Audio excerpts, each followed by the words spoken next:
C'est derrière les murs de l'ancienne usine de Pierrefonds que les autorités judiciaires ont procédé à la reconstitution de l'affaire Chana, une jeune fille de 16 ans, piégée par deux adolescents sur les réseaux sociaux en septembre 2023. Après avoir pris le bus sur Saint-Denis pour aller voir une amie dans le sud, la victime a été attirée sur le site de Pierrefonds où elle a été battue et étranglée par une fille de 14 ans et un garçon de 16 ans.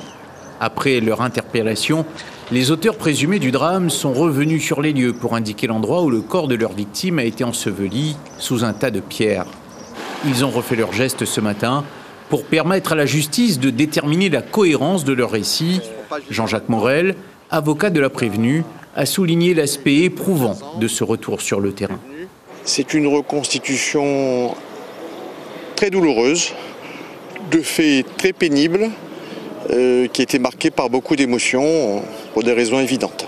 Les deux jeunes retournent en prison pour toute la durée des investigations, avec une particularité pour la jeune meurtrière présumée.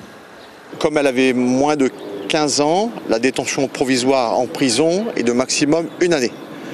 Et elle sera transférée dans un centre en métropole pour continuer à être détenue, mais dans un centre spécialisé pour mineurs.